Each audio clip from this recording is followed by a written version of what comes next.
Surrounding के channel पर आप सबका हार्दिक स्वागत है। धूप का हल्का सा टुकड़ा खिड़की से भीतर आकर कमरे में फैला हुआ था। अलमारी के ऊपर रखी भगवान की मूर्ति पर अगरबत्ती का धुआं लहराता हुआ जा रहा था। नंदिनी धीरे धीरे पलंग से उठी, उसके पेट पर हल्का हाथ रखा। अब 7वां महीना चल रहा था। बच्चा जैसे हर पल उसे एहसास दिलाता था कि वह अब अकेली नहीं है। सास सावित्री देवी आंगन में तुलसी को जल चढ़ा रही थी। नंदू, दही खा लेना बेटा, डॉक्टर ने कहा है कैल्शियम की कमी मत होने देना, उन्होंने आवाज लगाई। नंदिनी मुस्कुराई, जी माँ जी। शादी को 2 साल पूरे हुए थे और यह उनका पहला बच्चा था। पूरे घर में मानो नया जीवन आने की आहट थी। पति अर्जुन दिल्ली की एक कंपनी में इंजीनियरिंग थे। वह रोज सुबह निकलते और रात में तक लौटते। लेकिन जैसे जैसे महीना बढ़ता जा रहा था, नंदिनी को उनकी कमी ज़्यादा खलने लगी थी। एक दिन शाम को नंदिनी खिड़की के पास बैठी थी। अचानक उसने महसूस किया उसके पेट में कुछ हिला, जैसे किसी ने अंदर से थपकी दी हो। वह घबरा गई और फिर मुस्कुराई, माँ जी, बच्चा हिल रहा है। सावित्री देवी दौड़ी। उनके चेहरे पर बरसों बाद चमक लौट आई। उन्होंने नंदिनी के पेट पर हाथ रखा। अरे ये तो बहुत शरारती है, बिल्कुल अपने पापा पर गया है। दोनों हंस पड़ी। उस पर पल नंदिनी को पहली बार सचमुच माँ होने का एहसास हुआ।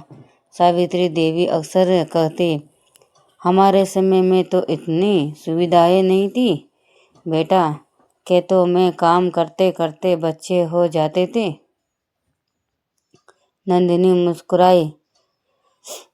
मुस्कुराती, अब समय बदल गया है माँ जी, डॉक्टर की बातें भी माननी पड़ती हैं।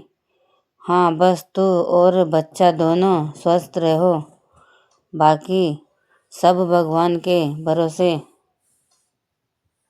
गांव की औरतें जब मिलने आती तो तरह तरह की सलाहें देती। लड़की है तो देखना नाक नुकीली होगी, लड़का है तो पेट ऊपर की तरफ रहता है।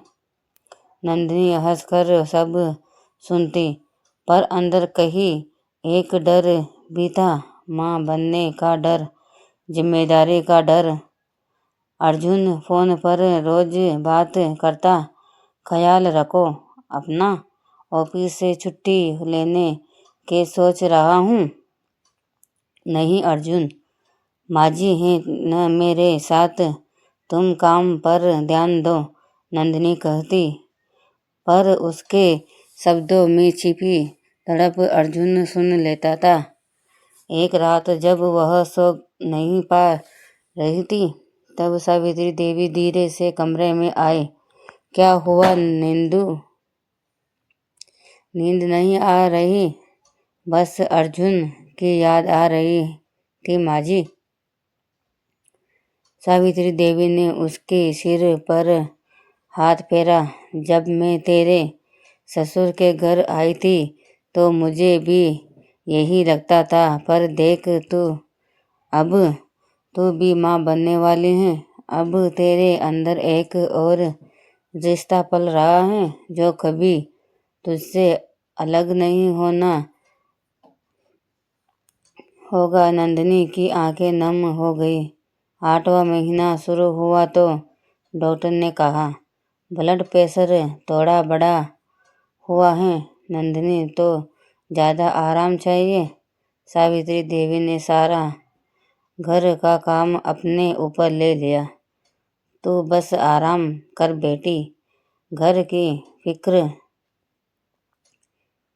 मत कर। लेकिन नंदिनी को बुरा लगता। माजी मैं भी थोड़ी मदद कर लूँ।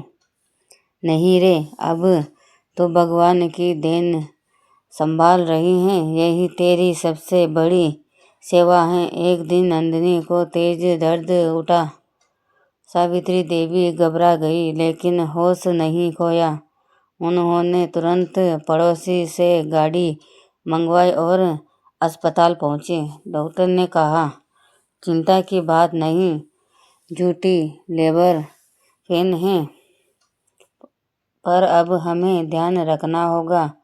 उस रात सावित्री देवी अस्पताल की बेंच पर बैठी भगवान से मन ही मन कह रही थी, हे राम, मेरी बहू और बच्चा दोनों ठीक रहे, यही वरदान चाहिए। अगले हफ्ते अर्जुन अचानक घर आ गया। सर ने कहा, तुम्हें छुट्टी मिल गई है। उसने कहा। नंदिनी की आंखों में खुशी झलक उठी। तुम आ गए, अब सब ठीक हो जाएगा। उसने धीरे से कहा। दिन भर अर्जुन उसके पास बैठा रहता। कभी किताबें पढ़कर सुनाता, कभी पेट पर हाथ रखकर बच्चे से बात करता। हेलो छोटे, मैं पापा हूँ, जल्दी आना। नंदिनी हंसती। उसे पता है उसकी माँ सुन रही है। नवंबर की ठंडी रात थी। नंदिनी को फिर अचानक दर्द शुरू हुआ, इस बार पहले से ज़्यादा तेज। अर्जुन ने तुरंत कार निकाली। सावित्री देवी ने कंबल ओढ़ाया। अस्पताल पहुँचे तो डॉक्टर ने कहा, टाइम आ गया है। ऑपरेशन थिएटर के बाहर अर्जुन और सावित्री देवी की आंखें घड़ी पर टिकी थी। समय जैसे थम गया हो। आखिर अंदर से नर्स बाहर आए। मुबारक हो, बेटी हुई है। अर्जुन की आंखों में आंसू थे। सावित्री देवी ने भगवान का नाम लिया। जब नंदिनी को होश आया तो उसके पास अर्जुन खड़ा था। देखो हमारी परी, नन्ही ही सी बच्ची उसके पास लेटी थी, आंखें बंद, चेहरा बिल्कुल नंदिनी पर गया था। नंदिनी के आंसू खुद ब खुद निकल आए। ये तो मेरी दुनिया है अर्जुन, मेरी छोटी सी दुनिया। घर में अब हर सुबह हंसी और किलकारियों से भर गई थी। सावित्री देवी अपनी पोती को गोद में लेकर गाना गाती। निंदिया रानी सो जा। अर्जुन काम पर लौट गया, लेकिन हर शाम भागकर घर आता। नंदिनी अब धीरे धीरे संभल चुकी थी।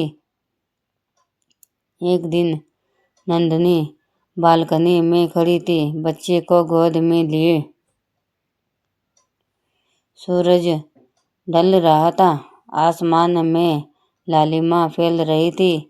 सावित्री देवी आई। क्या सोच रही हैं बहू?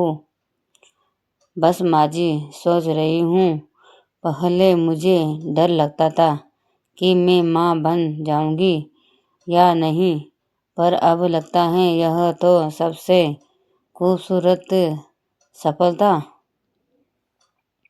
सावित्री देवी मुस्कुराई। माँ बनना दर्द का नहीं, प्रेम का नाम है, और तूने वो निभा दिया नंदू। दिन बीतते गए। नंदिनी ने बेटी का नाम रखा आराध्या। हर महीने जब वह उसे डॉक्टर के पास ले जाती तो उसे याद आता कि कैसे कभी वह खुद अस्पताल के बिस्तर पर घबराई बैठी थी। अब वही हाथ किसी और की जिंदगी थामे थे। एक रात अर्जुन ने कहा, नंदिनी, तुम्हारे अंदर बहुत हिम्मत है, मैंने तुम्हें हर रूप में देखा, बहू, पत्नी और अब माँ, तीनों में तुम सबसे खूबसूरत हो। नंदिनी ने मुस्कुराकर कहा। हिम्मत तो आराध्या ने दी अर्जुन, उसने मुझे पूरा बना दिया। बाहर बारिश की हल्की बूंदें गिरने लगी।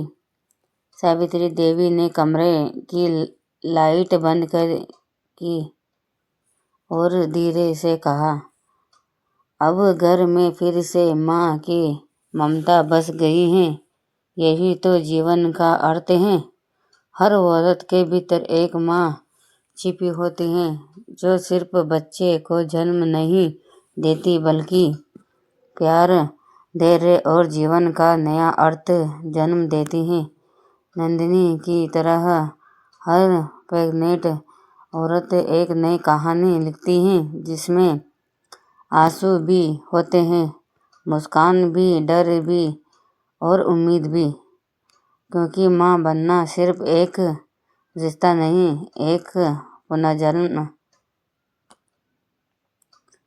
कहानी पसंद आए तो लाइक सब्सक्राइब करना ना भूलें।